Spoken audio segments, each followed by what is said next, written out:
And so to me, like that's one of the biggest unlocks where like a lot of systems, lead management tools, CRMs, a lot of them are systems of record, just like houses for like your data and like, lead management. Who is this person? But really where we see the future is these things will become systems of action. So once they learn enough about your practice, they actually should be able to execute on things and take a lot of the administrative burden off of their teams.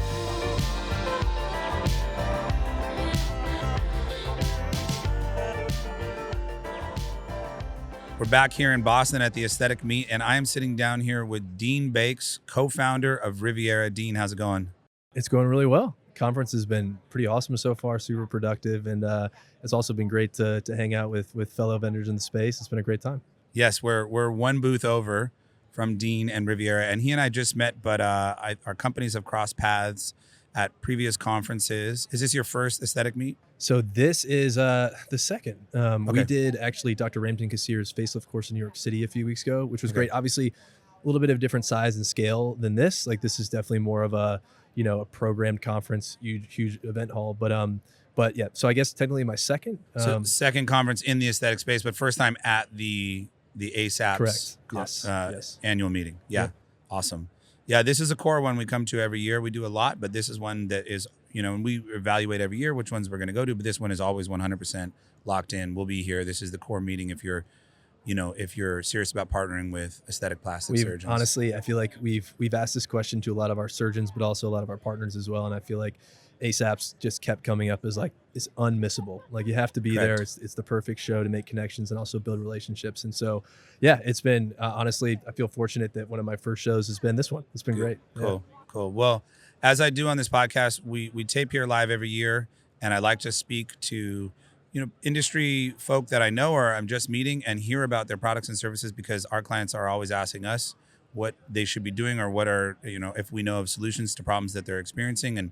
And what we do often overlaps into a little bit of consulting, and I like to point them in the right direction. And we talked for a few minutes before we started rolling the tape here, but I like to learn a little bit organically in real time on the podcast about what you do. And that's what I want to do here. And I know, looking at your booth here, you have it labeled as kind of an AI revenue.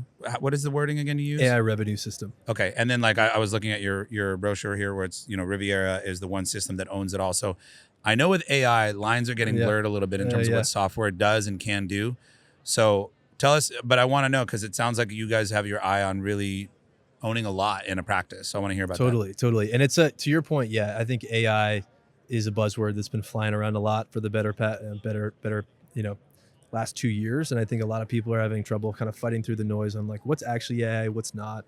And, for us, from our point of view, and I mentioned this to you while we were chatting, the team that we've put together, we all come from enterprise software and data backgrounds. And we actually spent the last 5 years building like an AI adjacent marketing business. And we worked a lot with consumer brands, that were oftentimes spending, as I'm sure with a lot of your clients, spending a tremendous amount of money, $50 to $100 million a year, have with a full-time internal performance team. Maybe they have multiple agencies that are helping them with their spend on different channels. And so we spent a lot of time helping them with customer acquisition, but also helping them manage all those disparate teams in a way where they could actually understand what was going on.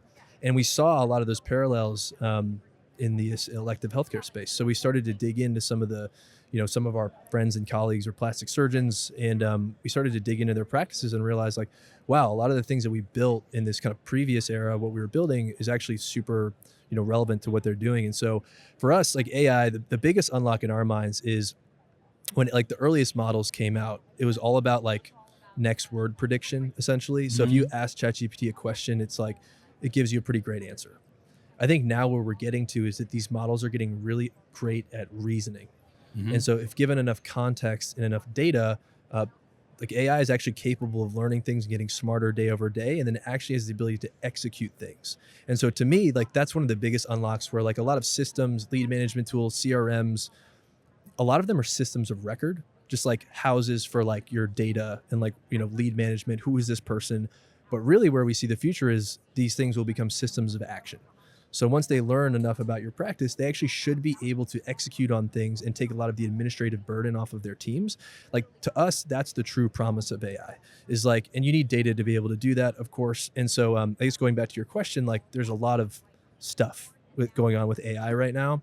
And I think, for a lot of our practices, if we showed up on day one and said, hey, like we're going to give you a sales agent, and that sales agent is going to be just as effective as your PCC at being able to close a facelift, like it's not true. Like it's not capable of doing that. Yep. However, if you actually have, a model that's training on your practice specific data, ultimately over a certain period of time, you can reach statistical significance where you can actually, hey, like we can build you a sales agent, we can build you a scheduling agent. So I guess long story short, like, our thought process is like the data is super critical, being able to train on that data. But then the whole unlock is like, your team probably shouldn't be spending as much time as they are right now in these systems. Like we should actually be giving you kind of like full-time employees that can do a lot of the work, because again, like you should be providing great patient care and not necessarily worrying about, did you tag that lead appropriately, or like, did you answer every single phone call? We're all human, right? And so that's kind of how we think about it, or try to think about it.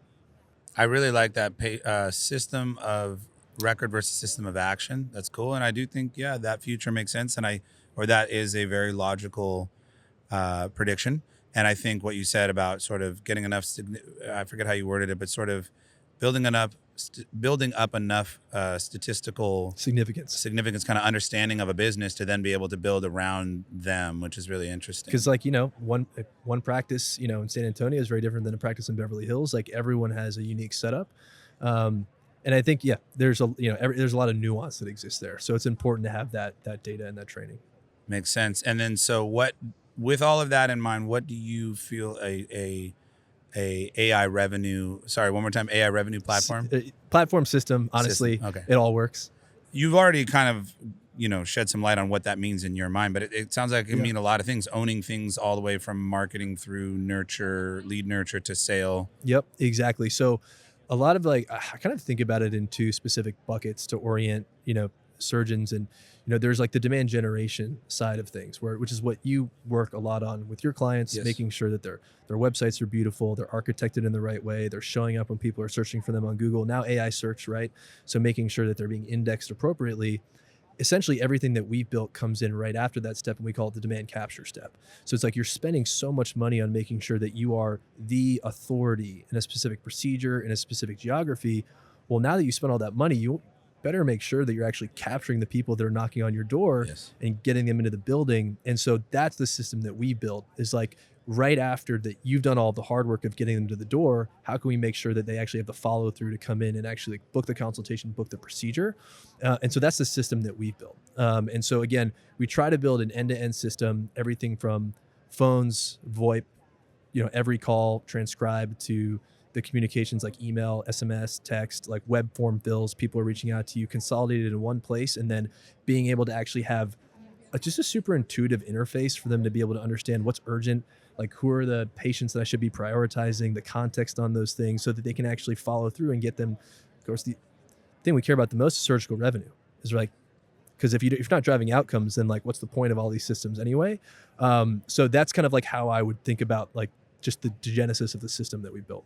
Awesome. Now, you said surgical revenue, and that leads me to a question of who you're targeting. Are you guys, you're here at a plastic surgery meeting? Are you thinking about med spas and plastic surgeons equally? Are you looking at other spaces in medicine or outside of medicine? Where are you trying to go with this? It's a really great question, and it's actually something that we talk about a lot as a team, because I think the short answer is like we believe in focus. I think plastic surgery in particular is a very unique type of elective healthcare practice. It's very different than, again, a $300 maybe Botox or lip filler is also very different than a $50,000 facelift. Those workflows are different. The sales cycle is different. It's a very high trust, high value procedure. And so for us, our approach has been, let's start with cosmetic surgery, plastic surgery. So we're almost exclusively plastics focused. We don't really work with any sort of like insurance based elective healthcare clinics. So like everything's cash pay. And I think that's been really important because, again, the workflows are very unique to that specific type of practice. Some of our surgeons do have med spas, of course, attached to their businesses, but our system currently isn't set up to do like things like inventory management or billing or anything like that, which is where usually typically an EMR would come into play.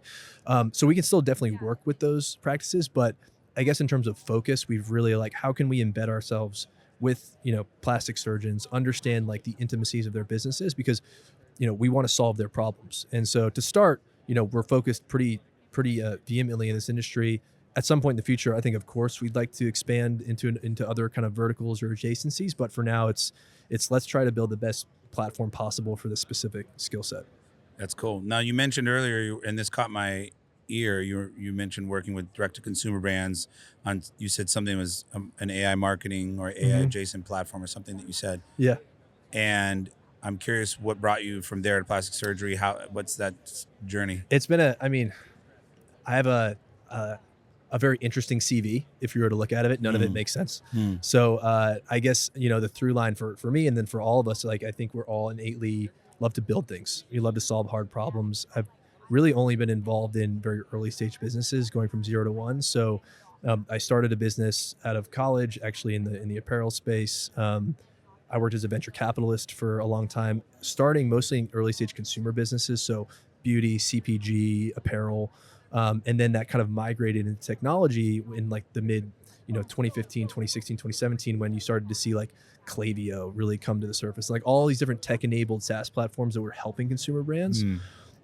And so I spent a lot of my time there, and then ended up joining a startup just through some mutual connections I made as an investor. So the previous company that we built was an AI marketing business. It's called Disco, and we worked with large consumer brands that were trying to acquire customers more efficiently, spending a lot of money to do so, and they had to do it mostly through these walled gardens of Meta and Google, and like it's just hard to navigate those fields. And so spent a lot of time there, and candidly, in the last few years, I mean, we've all seen it, right? Like the just ChatGPT launched in December of 2022 and basically changed the world forever. And so we're sitting there and we're implementing different AI workflows in our business, and I think we all kind of just took a step back and maybe independently we're like something's happening here, right? There is a wave of a technological revolution that's happening, and it's something that I don't think we've ever witnessed. And so I think for us, like it just got our gears turning around, like, okay, do we want to join the wave or get kind of washed away like in the wave? And I think all of us kind of have that entrepreneurial spirit, wanting to build things. And then I know this is a long answer to your question, Mm. but our CEO Arjun, I do give him all the credit because he comes from a family of physicians. So his Mm. wife is a pediatric liver transplant hepatologist at Mount Sinai. His dad owned a GI practice in New Orleans for decades. One of his best friends is a plastic surgeon that opened up his own practice a few years ago. And so that was kind of like the early proving ground of like, kind of just innocently like, he's like, take a look at my business. Like, tell me what's going on. And that was really the thing that spawned it. We like started to kind of get underneath the hood of how some of these practices operate. And I think we realized like like these surgeons have been training, and oftentimes 20 plus years to become the best at what they do. And a lot of them are just given technology that's an afterthought and really doesn't serve them and meet the caliber, I think, of expertise that they have. And so I think we kind of started to connect the dots, and we're like, oh, maybe there's like something here that we can build to help solve these issues. And we kind of all quit our jobs and never looked back. So That's cool. I was wondering what the link was and the story there of how you jumped from where you were to this industry, and that was a good story. That's interesting. And yeah, I could see you're certainly right about the level of sophistication in the software here in the space. And looking around at this show and other shows that I've been going to for many years, but in the last few years, we're seeing a lot of leveling up. I think there's a totally. lot. Speaking of walled gardens, there's a lot of that here. Not just on the marketing side, as you were referencing with Meta and Google, but just the systems that these practices are kind of left to use, or the options that they have oftentimes don't talk to each other well. I think we're seeing that break down slowly. I'm really excited. I've always been a big fan of we need interoperability. The EMR of the future, I've always said, will have an app store. 100%. I agree. And some of them do I now, agree. but they really will learn to play well with each other, and you have to. And the space needs that to be served properly. 100%. And then to bring in AI to connect all that together and then take action with it, as you said. I'll leave you with this, or a question really, as a kind of final thing, because we're just doing sort of little mini episodes here. So I was talking with someone, it kind of goes back to the beginning of our conversation about what is Riviera and what is an AI revenue system. Someone else I was talking to mentioned your company to me, and they kind of put it in the framing of a CRM. But then you and I were talking about it just before we started rolling the tape here of like, what is a CRM anyway, Yeah. right? And that Yeah. amount of overlap. So it does sound like a lot of what you just told me kind of sounds like a CRM. Mm-hmm. So how do you answer that question when people say, aren't you just a CRM, and what's the difference? Yeah, yeah, and I know it's that's why when you mentioned like, oh, you said an AI revenue system, What is it exactly that you do? What makes it a system? What makes it maybe more than a CRM? And a CRM in our mind has been a little bit of a dirty word over the past few years. I mean, all of our experiences are with, the CRMs that you probably know the names of. And I haven't really met someone that like thoroughly enjoys like getting trained on a CRM, how to use a CRM. I think candidly, the single point of failure that we noticed with any sort of lead management system is like the human in the loop. Like we're all probably great at what we do, but we're human, right? We have families, we get tired, we sleep, we get sick, right? Some days are better than others. And I think that's what we've noticed is that either, systems are often as only as good as the person that's operating it. And so for us, we wanted to build a system that essentially could help run your practice. And again, one of the core tenets of that, and it's why we had to build, we do have quote unquote a CRM part of our platform. It probably looks and feels like a cousin of something you might have experienced with another CRM platform. Obviously, we try to design it in a very innovative way, so it doesn't really look like anything that you've experienced. And there's things that we built around it to make it really intuitive and easy. But there is a component of our platform that looks and feels like a CRM, but it goes well beyond that. I think I mentioned to you, like we built a phone system from scratch, which like now we've learned over the past 6 months, that's actually incredibly difficult to do. But we needed that because we needed to be able to start to train our models on a corpus of data. And every phone call, every piece of communication, obviously we want to eliminate like work that PCCs and front office staff have to do. So no more taking notes, like basic things. So you don't have to tag things in a CRM. You don't have to move it through stages. All that should be done automatically. But on a deeper level, we need to be able to build like the data structures that AI can actually access and then train on, and then ultimately deliver the promise of like, right now, the easiest way I can describe it is like we're building the foundation of a house. Some of those pillars probably look like some of the stuff you'll see around here, a CRM, a VoIP system, a marketing automation platform. But really where we're going is like, we actually do envision a future where like those aren't the places where you're going to be spending a lot of time. But you kind of need, again, going back to the system of record thing, you kind of need the historical data, those things to train on so that you can actually say, okay, like now the next step is you no longer have to live in this system as much anymore. We're going to hand over the things that will actually do that administrative work for you. So that's kind of how we think about it. Again, it's hard to get from a tagline. Maybe we need to do a little bit more of a branding exercise, but it's good. Well, honestly, it's sure that would probably be helpful. I'm good with I think I'm pretty good at helping others get through those branding exercises and those challenges. But I'm terrible at it with my own stuff because I know too much, and I'm like, well, it's a little bit of this and it's a little bit of that. No, don't oversimplify it. It's because you have the vision, right? Yeah, it's like you're like, yes. I live and breathe this, and like, don't put me in a box. Don't put me in a box. But you do need to be in a box for people to understand you. But the truth of the matter is, I think what you're up against is that I think it's a fair thing that we're in a new world and the old terminology doesn't serve this new world. I think that's the reality of it. I'll give you an example I was thinking of as you were explaining all of that, which is long ago, even in the beginning of my marketing career, people had marketing traditionally, and then digital marketing was a new thing that they might consider getting into, And now obviously there are traditional legacy outdoor marketing channels that still exist, but marketing is almost synonymous with digital marketing now. It's not something that you might add on and do. A CRM as a word is an oversimplification now and no longer really serves, I think, the purpose that it used to as a term. And now businesses are not going to use software to manage their relationships as an option, and to manage everything will be managed with some sort of a software or tech or AI layer. So I think that we're past that word. That the word is maybe, as you said, a dirty word because it just gets a little too fuzzy, too much overlap.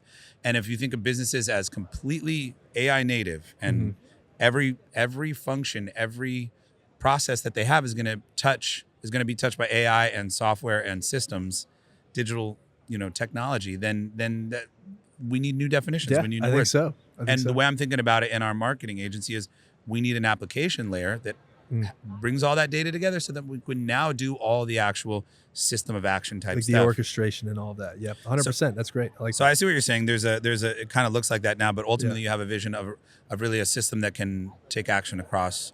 They can do the work. Yeah, right. I think to a point that you made earlier, a lot of surgeons we talk to, one, they're just overwhelmed, but like, two, they're operating. They're operating every day. They're in the OR. They don't have the time necessarily to figure all this stuff out, or maybe even the want to, because they're trying to provide great patient care. And so for us, it's like, hey, let us help you run your business, and you can focus on operating on patients, right? Spend less time operating your business. I think that's the whole idea. Because it's not going to do that work. I think it's going to be quite a long time before AI is doing I think that so. work. I think before we have humanoid robots actually doing that work, I think it's a relatively safe profession. Hopefully. Fingers crossed So, that never comes, but I'm yeah. sure we'll see it. There I think are we're some all going to be in trouble. I think at that point. yeah, so. I've seen some startups even a few years back that were like robots injecting Botox. We'll see. That's wild. Yeah, We'll see. I don't know if I trust it just yet. Not yet. Well, Dean, thank you so much. This was awesome. I appreciate you taking the time to tell me a little bit more about Riviera. Where can people check it out if they want to learn more about they it? can come to our website, runriviera.com. So run and then the word Riviera, and then you can hit us up on LinkedIn. My name is Dean Bakes. Founders Arjun Reddy, and yeah, always down for a conversation. Awesome. Thank you, Dean. Appreciate it. Thank you, sir.